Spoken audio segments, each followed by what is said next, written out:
মুসলিম আমার নাম, কুরআন আমার জান, নামাজ আমার গাড়ি, জান্নাত আমার বাড়ি। আল্লাহ আমার রব, নবী আমার সব, ইসলাম আমার ধর্ম, ইবাদাত আমার কর্ম। এমন এক সময় আসবে যখন মুসলমানদের জন্য ঈমান ধরে রাখা জ্বলন্ত কয়লা হাতের মধ্যে রাখা ন্যায় কঠিন হবে। বিশ্বনবী হজরত মুহাম্মদ সাল্লাল্লাহু সাল্লাম বলেছেন, আমরা শ্রেষ্ঠ নবী পেয়েছি, শ্রেষ্ঠ কিতাব পেয়েছি, শ্রেষ্ঠ ধর্ম পেয়েছি। আমরা সত্যিই ভাগ্যবান। আলহামদুলিল্লাহ। তোমরা সিজদায় বেশি বেশি করে দোয়া করো, কেননা সিজদা হচ্ছে দোয়া কবুলের উপযুক্ত সময়।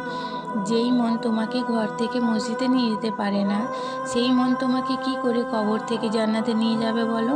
তুমি যাকে ভালোবাসবে, হাসরের ময়দানে তুমি তার সাথেই থাকবে। হজরত মুহাম্মদ সাল্লাল্লাহু সাল্লাম বলেছেন, কাগজ দিয়ে অনেক কিছু তৈরি করা হয়, তার মধ্যে সবচেয়ে উত্তম হচ্ছে আল কুরআন। যখনই আমি অসুস্থ হতাম তখনই আমি কালো জিরে খেতাম।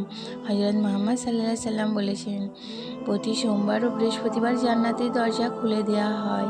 হজরত মুহাম্মদ সাল্লাল্লাহু সাল্লাম বলেছেন, আল্লাহর কাছে বেশি কিছু চাই না, শুধু 5 ওয়াক্ত নামাজ পড়ার তৌফিক দান করুন, আমিন।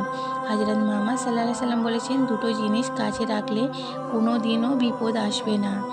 এক হচ্ছে আল কুরআন, দুই হচ্ছে নামাজ।